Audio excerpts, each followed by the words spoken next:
अगर विवाह में विलंब हो रहा है तो कहीं ना कहीं ग्रहों का खेल रहता है। गुरु ग्रह का बहुत बड़ा खेल होता है विवाह में। और अगर पुरानी कहावत में आए जाएंगे तो आप कहते हैं कि बृहस्पति जोर दे रहा है कि नहीं दे रहा है। अगर बृहस्पति आपका जोर दे रहा है तो विवाह हो जाएगा। जय सिया राम। जीवन में कई संस्कारों की बातें की गई हैं, उसमें से एक प्रमुख जो संस्कार है वो विवाह संस्कार है।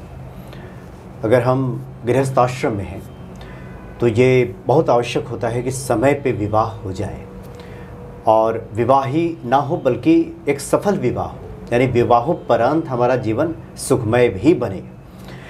आज इन्हीं विषयों पे प्रकाश डालेंगे। आप कथावाचक हैं, ज्योतिषाचार्य हैं, आचार्य सुरसेन ब्रिजवासी जी, स्वागत है आपका। जय सिया राम। जय सिया राम।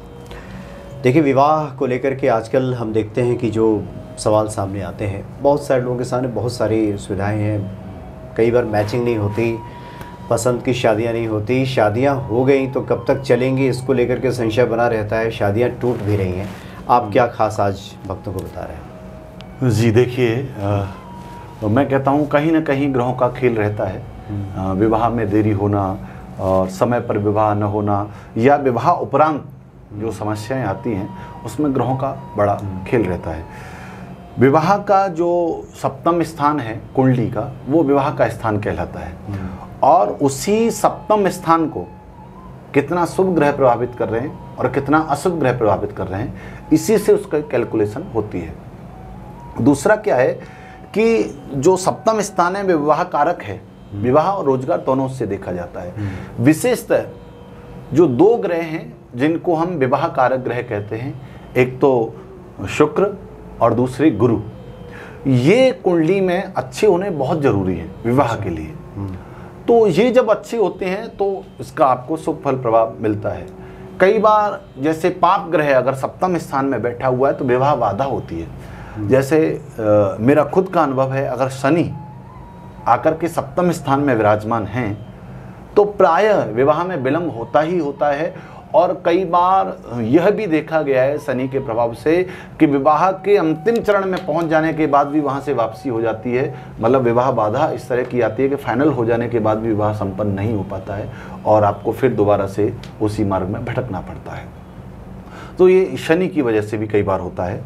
दूसरा क्या है कि विवाह स्थान जो है सप्तम, उसके जो द्वितीय और सप्तमे से हैं, द्वितीय कहते हैं दूसरा भाव, दूसरे भाव से भी विवाह के भाव को देखा जाता है और सप्तम स्थान से भी देखा जाता है।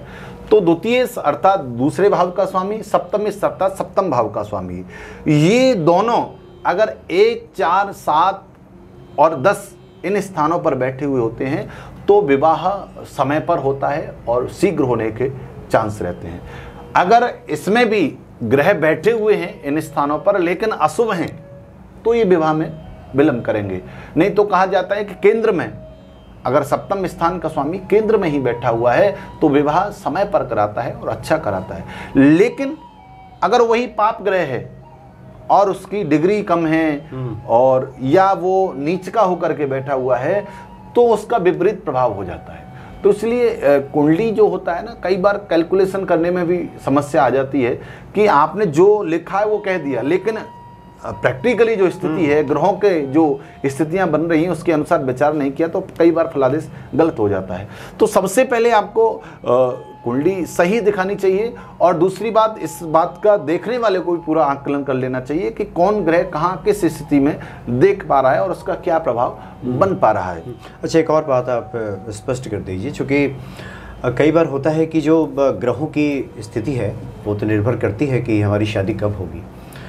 कुछ लोग ग्रहों के भरोसे बैठे भी रह जाते हैं। जैसे कुछ लोगों से बातचीत होती है, कई बार ज्योतिषी बताते हैं कि देखिए आपका इतने दिनों के बाद एक सही समय आ रहा है और आपकी शादी हो जाएगी, लेकिन लोग हाथ पे हाथ धरे बैठ जाते। कई बार रिश्तों को जो सटीक पटरी पे लाना चाहिए वैसा नहीं लाते और फिर बाद में वही शिकायत करते हैं कि देखिए आपने तो कहा था शादी की बात और हुई नहीं। तो इसमें क्या व्यक्ति का अपना रोल भी रहेगा या फिर सब ग्रह ही कराएंगे? बिल्कुल रहेगा। उद्यमे नहीं सिद्ध्यंति, आपको प्रयास तो करना पड़ेगा, मैंने उचित समय आया है, हाँ, लेकिन तो आप भी प्रयास करें। हाँ, आप प्रयास करिए, तभी उसका आप अवसर का लाभ उठा सकते हैं। आप प्रयास न करें और चाहें कि नहीं नहीं ग्रहों ने, ज्योतिषी ने बताया है और ग्रहों के अनुसार कार्य हो जाएगा, तो ऐसा नहीं है। आपको कर्म तो करना ही पड़ेगा। आप अपने प्रयास बिल्कुल जारी रखिए। प्रयासों, देखिए कई बार क्या होता है कि हमने प्रयास किया और कार्य हमारा हर बार विफल हो रहा है, तो इसका मतलब कहीं ना कहीं कोई समस्या है। हम काम पूरा कर रहे हैं लेकिन फिर भी सफलता नहीं मिल रही। लेकिन अब ग्रह अनुकूल है और हम कार्य नहीं कर रहे, तो कैसे सफलता मिलेगी? ग्रह का कार्य है कि आप जो कर रहे हैं उसमें सफलता दिलाना, लेकिन आप करेंगे नहीं तो सफलता नहीं मिलेगी। ऐसा नहीं होगा। तो इसलिए आपको कर्म तो करना ही पड़ेगा। कर्म करने के साथ साथ आपको ग्रहों की अनुकूलता चाहिए, तो आपका कार्य सफल हो जाता है, लेकिन आपको कार्य करना पड़ेगा। तो इसलिए आपको प्रयास करते रहना चाहिए।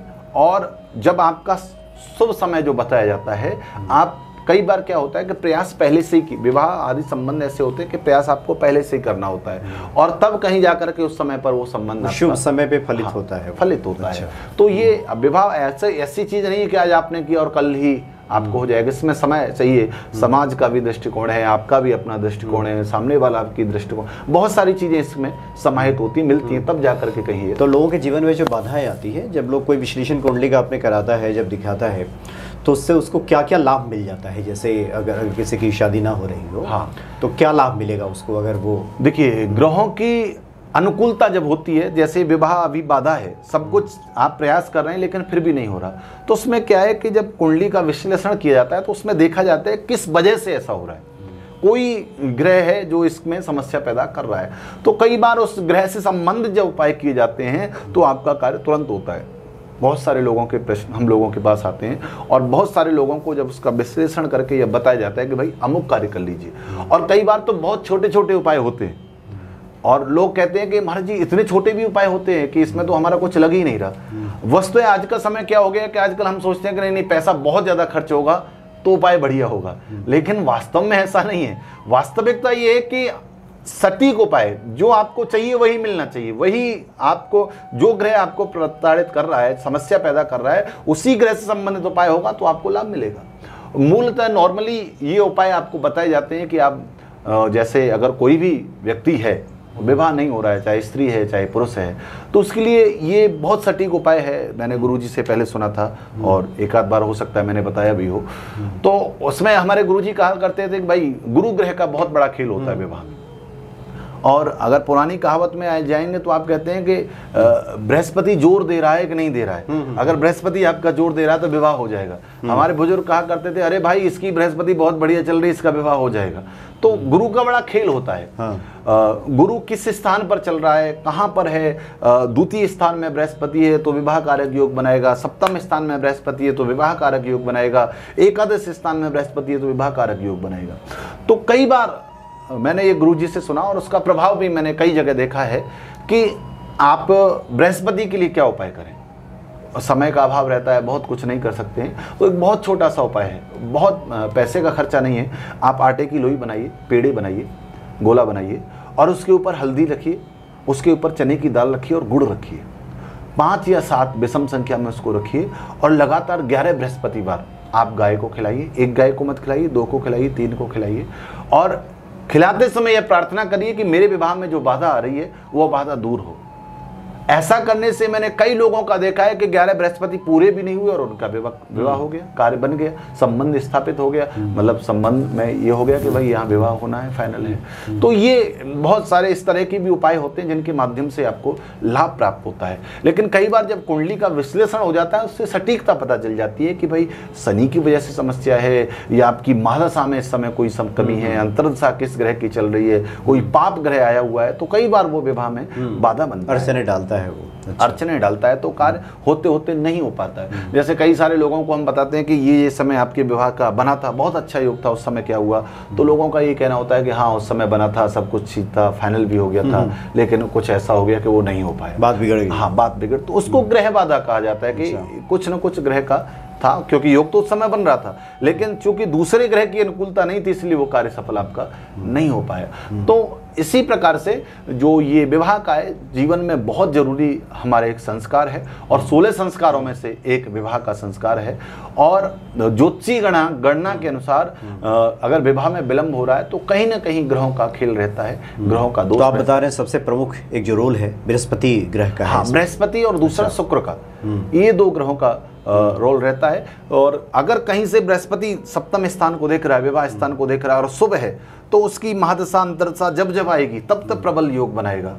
शुक्र अगर देख रहा है तो वो भी उस समय अंतरदशा प्रत्यंतरदशा जब जब आती है तब तब अपना शुभ प्रबल बनाते हैं। इसलिए ज्योतिषी लोग कहते हैं कि इतने समय के बाद में आपका शुभ समय आ रहा है, आप उस कार्य को लगन जगने वाला है। हाँ, आपका विवाह का लगन बन रहा है, इस समय आप प्रयास करिएगा तो आपको सफलता मिल जाएगी। तो जब जब या आप कहिए सप्तम स्थान का जो कारक ग्रह है, उसका जो उस समय सप्तम स्थान का स्वामी है, अगर वो कहीं बृहस्पति से दृष्टिगत हो रहा है और उसकी महादशा अंतरदशा कहीं आ रही है, तो उस समय जाकर के उसको सफलता मिलने का चांस रहता है। तो ये ज्योतिष शास्त्र का है कि सप्तम स्थान और द्वितीय स्थान ये विवाह कारक हैं। तो ये कुछ जो सामान्य टिप्स हैं जो हर कोई इसको कर सकता है। हाँ, हर कोई कर सकता है और उसके जीवन में विवाह का योग बनेगा। बिल्कुल बिल्कुल, विवाह का योग बनेगा और निश्चित बनेगा। और ये उपाय करें, लेकिन एक बार अगर विश्लेषण कराते हैं कुंडली का तो उसका बहुत अच्छा तो ये पता चलता है। हाँ। अच्छा, दूसरा यह है कि क्या ऐसा होता है कि क्या कि एक शुभ योग, एक शुभ संयोग बना है विवाह का, और व्यक्ति अपनी गलतियों की वजह से, आलस्य की वजह से उस शुभ समय को गंवा देता है, व्यर्थ गंवा देता है? क्या ऐसा भी होता है? हाँ, अगर ऐसा होता है तो फिर ऐसे लोगों को क्या सलाह होगी आपकी? बिल्कुल होता है। उसकी सलाह केवल इतनी सी है कि उस समय के लिए देखिए, आप किसी भी कार्य में अगर आलस्य दिखाएंगे तो कार्य की बिगड़ने की स्थिति ही बनती है, चाहे कोई भी कार्य हो, चाहे विद्या का हो, चाहे विवाह का हो, चाहे अन्य कोई कार्य हो। तो उसकी सफलता यही है। बहुत सारे लोगों को मैंने देखा है, या मेरी व्यक्तिगत बातें होती हैं तो उनका कहना होता है कि उस समय तो बहुत चीज़ें बन रही थी लेकिन हमारे मन में नहीं था। उस समय आपके मन में नहीं था, आज ग्रहों के मन में नहीं है। तो मन के अनुसार नहीं चलना चाहिए। ठीक है, एक आप अपना कैरियर स्थापित करिए, वो बहुत ज़रूरी है आज के समय में, लेकिन उसके अनुसार जब समय आपको मिल रहा है, जब चीज़ें आपके अनुकूल हो रही हैं, तो उसे स्वीकार कर लेना चाहिए। प्रकृति के अनुसार भी कुछ कार्यों को करना चाहिए। हर समय अपना ही मनमानी ढंग का रवैया नहीं अपनाना। यानी शुभ संयोग जब आए तो कहीं ना कहीं बात बना ही लेनी चाहिए। हाँ, बना ही लेनी चाहिए, ये कहा जा सकता है। हाँ, बिल्कुल बना। कई बार होता है कि व्यक्ति अनुचित मांगों की वजह से, हाँ, कई बार उसकी मांग ही कुछ इस प्रकार की है। हाँ, लड़का ऐसी हो, लड़की ऐसी हो, हाँ हाँ बिल्कुल बिल्कुल, ऐसा हो, ऐसा हो। उसकी वजह से बहुत सारे बच्चे आज भी, मतलब आप सोचिए, अभी 2 दिन पहले 80 की डेट ऑफ बर्थ है, उस बच्चे का कॉल आ रहा है कि जी मेरा विवाह नहीं हुआ। तो मैंने उसको बताया कि ये समय था, इस समय तो हो जाना चाहिए था। कह रहे जी हाँ, आप बिल्कुल सही कह रहे हैं, उस समय योग बने थे, लेकिन उस समय मैं इस तरह की इच्छा थी मेरी, और वो इच्छा मेरी पूरी नहीं हुई, तो मैंने विवाह नहीं किया। तो मैंने कहा भले आदमी, उस समय तुमने उस इच्छा के अनुसार नहीं किया, लेकिन आज क्या वो इच्छा पूरी हो रही है? आज उस इच्छा की मांग है कि नहीं? आज तो बस ये है कि जीवन साथी ऐसा मिल जाए जो सही से अपना जीवन निर्वाह कर ले। तो ये कई बार हमारी खुद की भी बेवकूफ़ियाँ, इसलिए बहुत आवश्यक है कि जब शुभ संयोग आए और आपने किसी जानकार से आपने बातें की है, हाँ, और उसके द्वारा जो बताया गया समय है, उस समय को पकड़ लेना बहुत आवश्यक है। बिल्कुल बिल्कुल। जहाँ कहीं भी बात बन रही है आप बना लीजिए। हाँ। उचित अनुचित मांगों के फेरे में ना पड़े। हाँ। नहीं तो हो सकता है कि लंबा इंतजार न करना पड़े। बिल्कुल बिल्कुल, क्योंकि ज़्यादातर मामलों में ऐसा ही होता है। हाँ हाँ बिल्कुल होता है। तो आपने जो एक महा उपाय की चर्चा की है, जो बृहस्पति भगवान को प्रसन्न करने के लिए, वो हर कोई करे। हाँ, हर कोई और कर बाकी अगर ज़्यादा परेशानी है तो फिर तो वो तो अलग से, हाँ, वो आप व्यक्तिगत उसका विश्लेषण कराइए तो बिल्कुल होगा। जी। तो ये आप करेंगे तो बिल्कुल आपको लाभ प्राप्त होगा। बहुत बहुत धन्यवाद आपका। जय सिया राम। जय सिया राम।